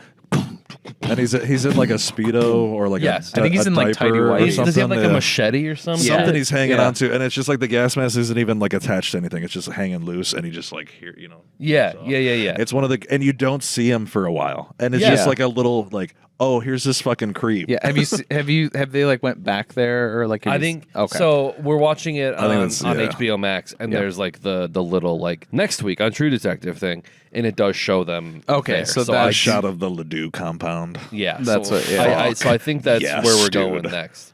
There's also some dude, light. it's so good. It's all theoretical. This doesn't get actually supernatural, but there's also some light like Lovecraft lore and Oh, stuff yeah. like with the guy's like mentality and stuff, and like it's not like it's not there's no like Cthulhu monsters or anything like that no, in it, but yeah. it's like that also piques my interest Yeah, because yeah, I like that kind of stuff. Buddy, I have and And hearing Niggeroth, and hearing that wristband. you said T that the last 2 episodes a lot of people like don't like. I literally like those are the ones where like it's like there I for know. me. I know. God, the ending of episode 7. I can't right now, dude. No, like There's some fucking killer. I think that's the one that ends with the Father John Misty song too, the Angry River. Absolutely. Oh, yeah. That one that's is so 7 good. is incredible, Nick. Okay. But like there's a moment where like something as simple as like seeing something on like videotape is so goddamn haunting. And I Okay. can't get it out of my head. Okay. And I'm not even like couldn't even spoil it, but it's just like something as simple as like how the Coen brothers take something so simple and can expand it into like a movie about like Yeah. one thing. It's like they take something where you're just like, oh, of course, like this would be it, and it just is like as a device of drama, it guts me every time, and I've seen that season probably half a dozen times. I'm so excited for you Yeah. to see it for the first time, buddy, because But, I love season 1. What convinced Chloe to watch it with me? I showed her the scene. It's in the first. I think it's in the first episode where Rust is just like he's like, I don't dream anymore. I just and then when he's just like, I need you to stop saying odd shit. Yeah. Like I showed her that scene and she laughed, and I was like, look, see, it's not all scary. Yeah, it's so like funny, half of it dude. is just Woody Harrelson looking at him like, Jesus like I know. I Christ. can picture the look of like Matthew McConaughey saying something like they're like driving to a crime scene. And he's like looking out the window saying something ominous, and you just see Woody Harrelson like Stares at him. and That's how it is. And it's like brow, it's probably not meant to be laugh out loud funny, but it's so fucking cathartic. Yeah, Oh my There's God. like these little moments of like levity and humor. Yeah, it's great, dude. Yeah. God, I'm so I can't. Please text me when you're done Yeah, with I it will, because I like will. I would love to know how you feel about the end because the end is amazing. Nice Yeah. cherry and sprinkles on top to an already amazing Sunday of Yeah. a season. yeah. And apparently, like Oof. the 4th season is trying to draw connections to this. Which really bums me out if that's the case, because my mother, who was watching it, was like, "Have you seen the new episode? It looks like this person." I was like, "I don't want to even know about like it." apparently Like, what? the spiral, Which is just like, in- guys, Oh. like, come on, like we don't need that. like It's- really, like, is yeah. that what we're doing? Remember? Which it doesn't like, and I don't even like if a character or somebody like comes back or like they're like, oh, but what if we meet, Rust Cole's sister or Yeah, like we Rust don't- Cole's mom or Don't something. like retcon Like shit. I just don't, need that. like lore because like I expanded love or Jodie whatever. Foster and I love where like that it takes place in Alaska and then it's the night country, like it's all like that's kind of fun, but like I have no idea anything else about it. Yeah. I don't know anything else. Some about people online that I've seen really like it, and some people have it. It's kind of like girls get it done, like chicks Oh. rule kind of Oh, movie where I it's getcha. like you can make like empowering stories with women and not just be like like the Marvels, where like all the women stand side by side to fight the bad guy, where it's just like super. I mean, overdone and just yeah. I do kind of want to see Madam Web. I do want to see Madam Web. Oh, dude, it's a monstrosity. The stuff I've seen. But no, I have gotten to go in there and like peep the bad ADR on the film. Oh, and dude, stuff. there's just like the in the future. We'll be waiting and we'll be ready to fight. Like kind of like narration. And it's just like, okay. Like maybe it'll be one of those movies that's really bad that it's fun to watch, but like I don't think I could do that after working a full day. I guess I'll go see Madam Web tonight and like waste 2 hours of my time. No, like, and I've heard from almost everybody that it's just poo-poo. Yeah. There's a kid that came out, he kept coming out and he was just like, this movie sucks. He's like 10. Like, I'm sorry, dude. He's there with his family. It's just like, all right, man. This movie sucks. I was like, man, I can't even think about a movie I saw here that was really like Doom. I remember people paying for Doom and like walking out and like, this movie fucking blows. I was like, this movie I saw for free. It was great. Yeah, it was really bad, but it was at least fun. The last movie that I remember like leaving the theater and being like, that sucked shit. Oh no. Was Valerian. Oh, you saw that in theater. Valerian was isn't that Luc Besson? Yeah, it is. No with Cara kidding. Delevingne. No kidding, really? And That Dane was DeHaan. It was poo poo caca. Oh, yeah, I've heard nothing dude. but it being poop. That's a bummer. And I'm gonna put him on blast on the pod. Uh-oh. Evan wanted us to go see it in theaters. So This is not the first time Evan has been put on blast. That's hilarious. but like a bunch of us went to go see it. He was like, "Yeah, we should go see this movie. Like it looks interesting." And like we all went to go see it, and then like It looks interesting. and then we all walked out of the theater, and I swear to God, Evan was just like, "I'm sorry, guys." Damn, like, dude. like he even was like, "Yeah, that's pretty bad, huh?" Oh, it's just man. one of those movies that it's like, it's so obviously like shot on a green screen Yeah, kind I of getcha. thing, and like none of the locations are real. And Cara Delevingne's acting is like so hollow and like He usually is. bad. Is that the kid from? She's like a model. Oh, but- she. I'm thinking of who's the lead. The kid Dane from DeHaan is the lead. Chronicle, He's from like right? Chronicle. Yeah, I and, like him. I think he'd probably be a draw for me. I like him a lot. I tend to He's like in that him, creepy yeah. movie Curse for Wellness or Cure for Wellness. Cure for Wellness. I almost name Gore dropped that, but I Verbinski, didn't dude. know That if anyone movie's, was going to that know movie's that one. fucking wild, dude. Yeah, that was cool. Gorvinsky. Yeah. Whatever I Dude, said. Gore That Verbinski is dude, what he he can go from a Cure for Wellness back to Mouse Hunt. Come on, bro. That's right. And then he did The Ring, and then he was like, "Listen, I'll just do the Pirates trilogy, I guess." Yeah. Like, just And then name a more Rango. versatile director. I know. Banger. He can do it. He can do it And all. now they're like, "Well, I guess we're Rango? gonna do BioShock. We're just gonna give it to the Rango." He was supposed to do BioShock for Netflix, and they're giving it to fucking Francis Lawrence, who did Hunger Games. Like, okay, whatever. like based on the video game Yeah, franchise. and like Gore Verbinski was like, we're going to do it hard R. We want to do a lot of practical effects. I want it to be like a $150-200 million project. And they were like, oh, you did Pirates, which is one of the biggest franchises in history. We're not going to do that. Sorry. And your works with water. It's in the ocean. it's not honestly, gonna, yeah. it's not going to happen. And I'm Now like, that I'm thinking ugh, about it, okay. he would be like the perfect guy to do that movie. Really dark shit, but he's also Have very John- grandiose. Orlando Bloom could play Andrew Ryan. I can't campaign for that enough, dude. Orlando, bring him out of hiding, dude. Where's he been? Yeah. Dane DeHaan can be the lead character. Whoa. There you go. There we go. That'd be good stuff. Cara Bring back Gore Delevingne can be Verbinski. a little sister, I guess, since they don't have to do much except Yeah. stare blankly. There we go. And, Yeah. yeah. The And children. then Dave Bautista can be the big daddy. Yes. Whoa, Yes! dude. That would be Oh, great. I'd be so into that. That would be great. Oh, Dave Bautista, Oh, dude. my boy. Ripped my heart out. Did with, you watch Knock at the Cabin? Yeah, I saw it here. Oh, It was my first movie I saw in 2023. Nice. And I it, like that movie dude, it a gutted lot. me. was Like, my I don't first know. one. It didn't make me cry, but it was one of those movies where like I just felt so sad every time he would say anything because he was just his character was so well written. Yeah. He was my favorite part of that movie easily. Have you guys seen any 2024 movies yet? I saw. Wow, holy cow! Are Anyone? we doing this? Anyone? let me check I saw. because I have a letterbox list of like I stuff saw. I saw. Who are you? I'm the beekeeper. Oh yeah, you did see the beekeeper. And they're That's like, right. what are you going to do? We have all these guns. What do you got? Just your hands? And he's like, I'm going to sting you. He doesn't do anything like that. No, he just says, I'm the beekeeper. I'm here to protect the hive. It's like the movie, like it's done by the guy that did the first Suicide Squad. The not good one. And then Fury, which was surprisingly really great tank battle movie with Brad Pitt. Yeah, no, Fury's awesome. Dude. And it's just did like End of Watch too. End I of think. Watch, which I is like both great. of those movies a lot. Michael Pena and Jake, Jill, but like, dude, he is just like all over the place with this movie. Yeah. Where it's like it had really fun action, and then it just couldn't find comedic one-liners. Like you needed to be cheesy, dude. Like you got Jason Statham as the guy, and all of a sudden you wanted to make it a dramatic movie. Yeah. It's so over dramatic, dude. Josh Hutcherson.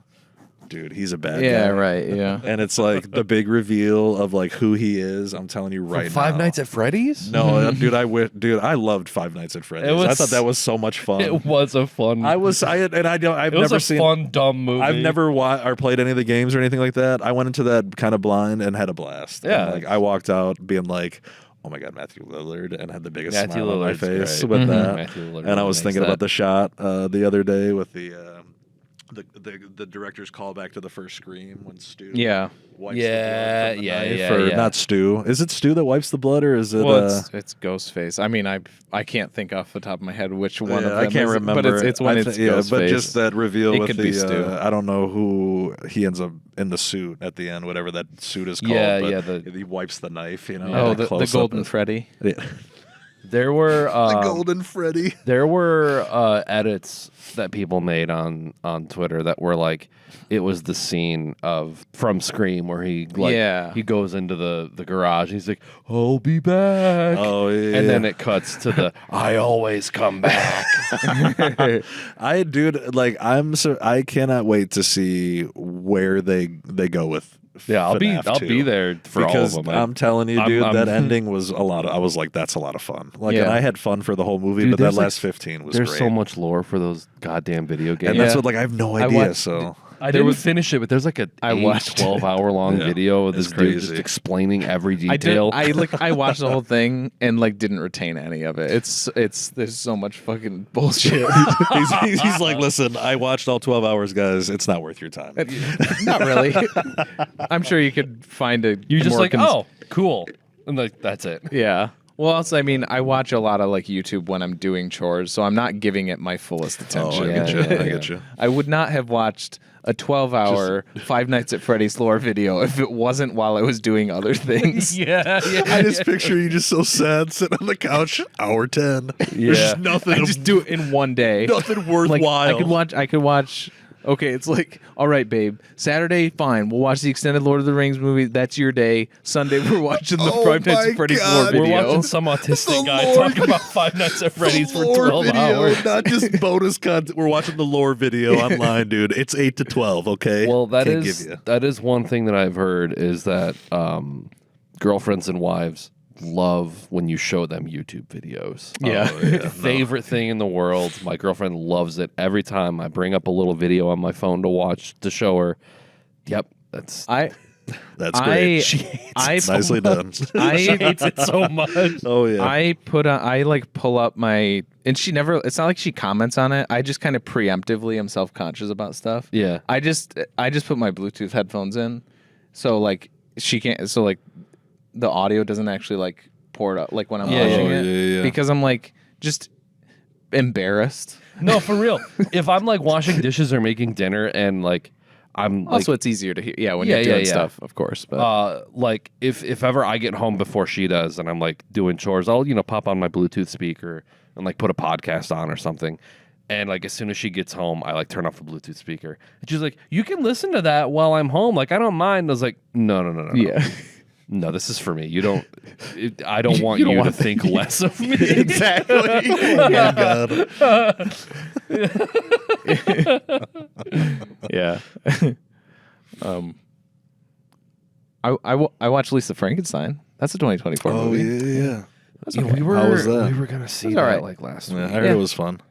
It was like I was surprised how like I kind of gave it props for I was totally expecting with how kind of dark it got that I was like, oh, it's gonna be like she was dreaming the whole time or like something like that was just in their head. It But was no, all a dream. It fully commits, and it's like, oh no, they actually did do this stuff because, but yeah, it definitely feels very influenced by like It's Tim Burton meets Heathers. Okay. I got big like Heathers. I like vibes. Heathers, and I mean, like early Burton for sure. But yeah, like it's very like stylized. Like having him, not seen the quite trailer as- on mute for 100 times a day, it's like when you finally watch the show, I was like, okay, like, and then I see that it's like 80s kind of like synthy score, and I'm like, okay, I like that. I love how it's neon splashed, like kind of cinematography. Yeah, Cole that's kinda what I Sprouse, mean. It's Dylan like- Sprouse, or whatever. I think it's Cole. I'm not sure, but it's like he's actually okay. really. I actually like thought he was pretty cute. He doesn't talk for like 98% of the that's what I movie, hear, yeah. and he's pretty cute as a mute I think it Frankenstein was- guy. I think it was Cole Sprouse. It was one of them. I listened to a podcast series based on a Reddit post called Baraska. Yeah, this is why you put those Bluetooth headphones in. You don't want to hear this. Baraska. No, it was a really good. No, yeah, you were telling me about this. It's yeah. like a mini series based on like a Reddit no sleep. Oh, okay. Sure. I remember you. Someone wrote Yeah. this big long story, and then it got produced into like a audio play with like full Foley sound effects, voice acting, all that shit. Interesting. Okay. But like Cole or Dylan Sprouse was like an executive producer on it, and he voices the main character. Oh, okay. He's pretty good. Okay. I'm a fan of Get vibe with the that. Sprouse brother. The Yeah, I mean, they post, seem like decent guys. Sweet Life of Zach post, and Cody. post Sweet Life. Yeah. Big Daddy. Is he like Big the Daddy. Frankenstein in that movie? Yeah, I've seen yeah. the trailers, but I've like retained no information from it. Yeah, he's the Also, the like, monster. or is it whatever. like campy Jennifer's Body campy because it's like Diablo Cody? I haven't seen Jennifer's Body. I kind of wanted to after seeing this. I but I think it's a lot of fun. You can definitely yeah. hear Diablo Cody Okay. in the movie for sure. And it's kind of like half works, half doesn't. Like I wasn't like laughing out loud the whole time, but there were some jokes that were pretty good. I mean, she's it's like she won for Juno right off the bat. And Yeah. they were like, "What do you want to do after that? Anything you want to do, Diablo?" And she's just like, "Well, that's what I want to do." Mm-hmm. And that's cool. Like she still sticks with her guns and like does like a lot of interesting stuff. Like a lot of her stuff is actually at least interesting to me. Yeah. like Young Adult is devastating. Yeah, if you- I you think know. I remember liking that one. Charlize I haven't seen Theron, that which is forever, another Jason Reitman, Yeah. which he did Juno. That's wild to think about. Wow. And then another Legend of Zelda character because it's directed by Zelda Williams. Yeah. Whoa. that who is- is who is yeah. actually named after Princess Zelda. Isn't that Robin Williams' daughter? Yeah, that's they- right. no, that he was was like a huge Legend of Zelda fan, so he Dude, There were that's like cool. I remember Yeah. seeing like commercials I think for the 3DS with the two of them like It was for playing the Ocarina of Time. Yeah. Oh, dude, that's cool. think about those. I watched those again like recently, and I was getting all like verklempt about it. I'm like, just get sad thinking about Robin. No, Williams. Robin Williams is one Robin of those Williams very, and, it's like- very few actors that like I choke up thinking about it Well, if I think it's too long like- about him, dude. For real. It's also just fucks like with me. the nature of like it just makes it so much sad. Like Chester Bennington kind of gets Yeah. me sometimes too. Oh yeah. Dude, I just watched the SAG Awards Oh yeah. and they had the in memoriam section, and it's like oh man, that was I've seen a rough. There's few so in many memoriams people. so far, Yeah. but like because they would show clips from like things that each actor was in, and when it got to Paul Rubens. Yeah. well, they're like It's Paul fucking rough, Rubens, dude. Jesus. Andre Brower, Carl Weathers. Carl Weathers Yeah. was Lance another Reddick was probably the one Lance that got me the Reddick. most. Yeah, Lance Reddick and That Carl Weathers were the sucked. last two where I was just like, Jesus, back to back, dude. Like it Yeah. was almost like a couple weeks or something like that in between. I was just like, No, really? no. Lance Reddick was. Was it a while? Yeah, because it was like right before John Wick 4 came out. Remember? Which was last March. And then yeah. Wow. Carl Weathers was like a couple weeks ago. Yeah. My timeline is way off. Dude, and then last year was even harder because I think like I don't know because that was like the year that we watched The Sopranos for the first time, And the and guys. Paul Paul Sorvino. Or no? No, what was his Or is he name? already- I don't know. The guy who plays Paulie in The Sopranos died, and I think so did Peter Bogdanovich. Okay. I think he's Yeah, in maybe. The Sopranos too. But like seeing that Paulie died was like, it was like the last few in memoriams were like tough, and it's only going to get tougher as like these actors age for more, sure. and it's like more of them go. But I watched SAG Awards too, though. I was like, oh, this Oh, nice. It ran. That's where we cut back in. Yeah. Yeah, you watched the SAG Awards too. Yeah.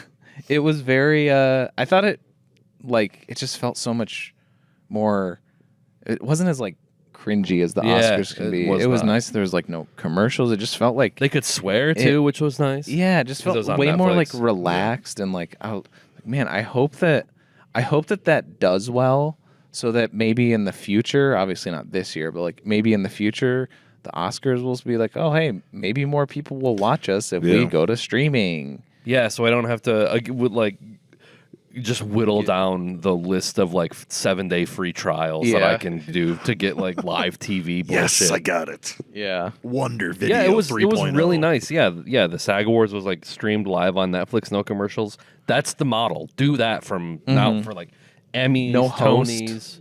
Yeah, Idris And it Elba went was there well. a little bit, and then Kind he was of. there at the beginning. He was there at the end. There wasn't any comedian like trying to make jokes throughout the whole thing. It was nice. Yeah.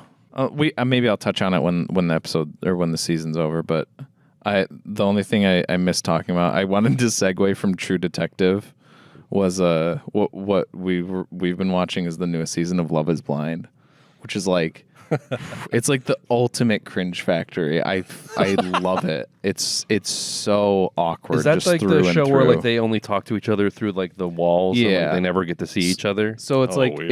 it's produced by Nick Lachey and his wife, and they're like the hosts, but they're only guy in like from a 98 couple Degrees or episodes. some Yeah, shit. yeah. Jeez, dude. All And right, go on. and Newlyweds, the show that he had with Jessica Simpson. Jessica Simpson. But he's not married to her anymore, so some other Samson. lady. I'm not sure what her name is. But yeah, it's like they start out and it's like there's, maybe like 20 men, 20 women, and they go to these pods, which are just kind of like rooms, and then there's a wall in between them, and they talk, but they never see each other. And then it's like, some of them find love with the others, and but before they can see each other or meet face to face, they have to propose and agree to get married. So then they meet up, and then it's like they all like they get to go to like the Bahamas or some shit like that for a couple weeks, and then they go like live together, and then it's just kind of like I don't know how long the process is, like a month or 2 months, and then at the end of the season, it's like it's their wedding day, and they always have the wedding, and it's like some people do it, but there's always going to be some that fall apart. But it is just like it's consistently the cringiest show on television, and I love it for that. I'll have to look it love up, I guess. cringe. I may have told you this, but like either last year or like 2 years ago, some of Chloe's friends were like super into the show, and so we went to like a party at one of their friends' houses to watch like the finale, which was like all the wedding episode, like the wedding episode, and I was under the impression that it was like semi-ironic viewing. Like I thought it was like, oh yeah, like we watch this show, but we watch it because it's like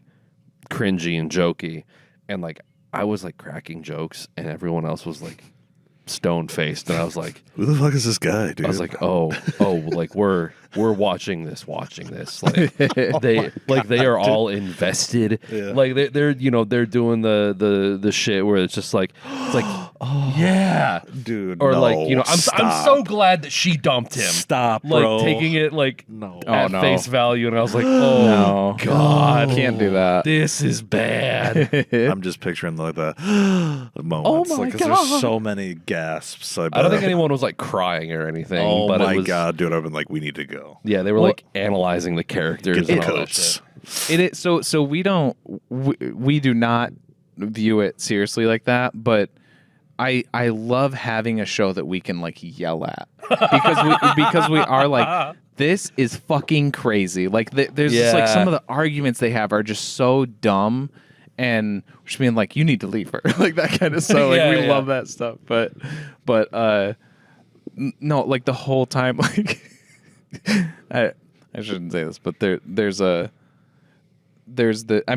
show. It's so funny too because the show knows it. Yeah. It's like the show is saying this girl's ugly, huh? Oh, And it's like no. so when they were in the pods before they met, she compared herself to Megan Fox. She's like, oh, people say I look like Megan Fox, and the guy is like, his eyes lit up, Oh, God. and and ever yeah, that kind of thing. Yeah, God, the sound And, effects I can only imagine. and the show no, so it doesn't quite do that, but Oh my like you know God, that the guy's like excited, and they end up like they end up being the one, like they pick each other, and like they meet up, and the guy, like, I will say, since they've met up, like you can tell the guy is like one of the first things he says, because they have like little talking heads. He's like, well, she doesn't really look like Megan Fox, but you know, he doesn't say that to her face, but you know, like after like the interview with the camera, Yeah.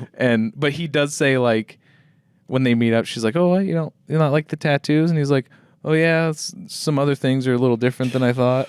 Like he says stuff like that. Like, Wow, but dude, ultimately, just dropping I will say nukes. that guy has been. He seems like he's genuinely still into her, but he was kind of like, oh yeah, she kind of lied about that. And like the show, it's so funny because the show is like, yeah, remember when he said that? And then they'll like show, it's like they'll show a shot of her and it's like, yeah, she's ugly, right? The replay. It's like it's like everybody watching this show, she's ugly, right? And like, you know it, we know it. Jeez, dude. Imagine watching that. Like, you don't know how they're going to edit this shit. Like, you know, you're there for the filming, but you don't know how it's going to be presented on TV. Yeah. And then it's like you watch the finished product, and the show is just constantly reinforcing and telling the audience, "Look at this ugly bitch." Like, And there's just poor souls behind there, just the cameras that are just shooting 24 hours a day, just chugging carts. Be like, all right, guys, just give me another card. I've been shooting with her 128 gigs. Yeah, She'd yeah. be good. Like, just to get some one dude episode, with a gimbal is here to tell me that I'm ugly. Oh my God, dude. That's going on the quote wall. That's a good one. That's good, dude. Some dude with a gimbal here is tell me I'm ugly. Oh my God.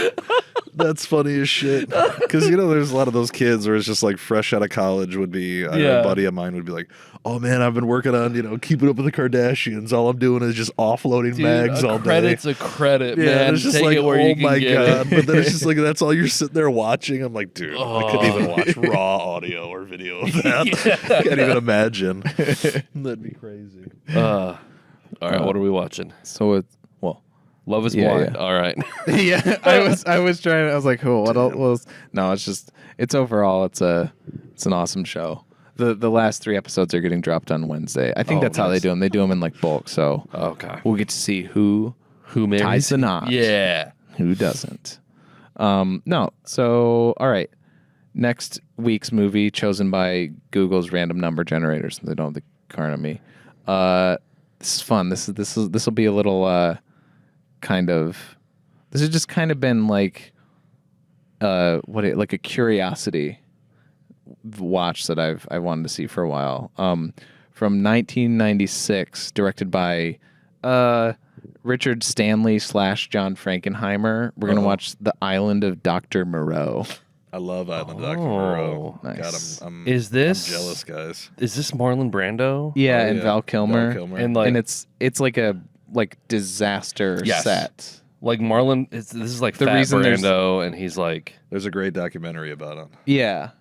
And there's a reason that there's 2 different directors, because one of them left. And Richard like, Stanley, Nick, I think you and I talked about Color Out of Space with Nicolas Cage. Yeah, I haven't seen that movie. That's was a wicked kinda- movie. That That's was what he when did. it got back on when Dr. Moreau got back on my radar. I watched Color Out of Space, and I was like, Richard Stanley. Why do I know that guy's name? And And Hardware. Oh yeah. That movie's so this insane. is this is not a dud. This is a It's regular. not. I mean, but this will be like It's a. viewed I feel as like we one, did I one would of these say. recently, where it's like, I mean, you could say Medea. That was a guest one, but where it's like, Yeah. this is another example of why it's not good cup, bad cup. It's normal cup, dud cup. Yeah. Yes. this I'm excited for you guys to watch because you guys haven't seen it. Nope. I have not seen Never it. seen Okay, 'cause this was one when I was a kid. I saw it with my grandparents in the movie Yeah. theater. Like maybe Nice. 8. You know, I think it was 96 when. Yeah, so I right. was Yeah, that would 8. make sense. Yeah. there's a lot of nostalgia for me about it, but yeah, it's a fun one. Like it's good or bad. I haven't seen it probably in a decade plus, but I remember a lot of like good nostalgia and memories, and I mean Brando, just to see him is wild, and Kilmer gives it his all because Kilmer's amazing. I'm interested in seeing. I think we talked about like with Val Kilmer because I think you brought him on. As there's like something tragic happened to him while they were making this movie or something like that. He was going through a divorce, I'm pretty sure. And didn't like one of Marlon Brando's like kids die or something I think like that? something it's like that. Or maybe one of the like directors that where like or Kilmer something. is like going off on like, I can't fucking work today. This is what's going on. And it's just... And that was kind of like... I was going to mention that because it's in that documentary about Val, just called Val, that I watched a couple years ago. Yeah, really good documentary. I was going to say, I hear it's really good.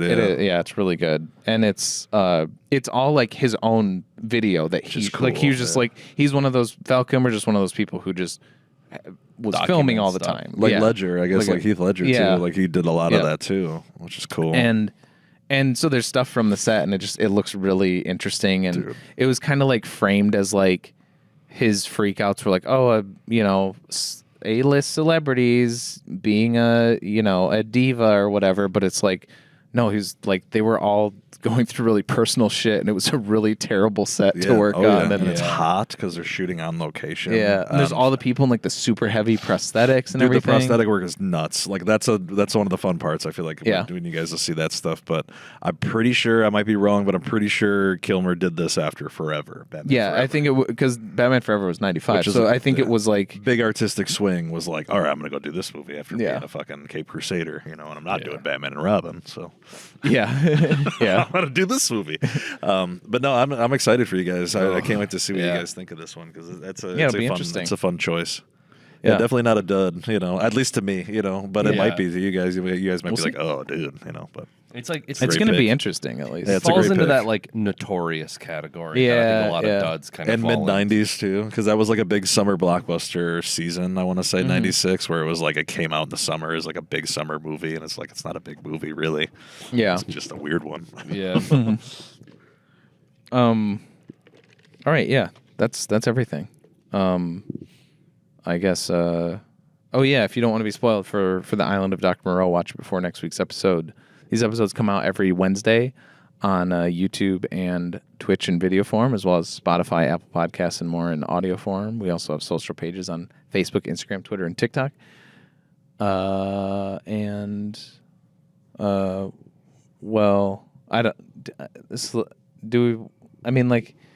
It's usually when we have like guests on who like come on as part of a thing, we give them a time to like plug themselves, but you're also just like our friend, so I'm not sure like if you want to, you can do that again. I mean, if you just I just go by Orange Cap, CAP is in Paul, Orange Cat Pictures, because some people are like, Orange Cat like Garfield? And I'm like, nope.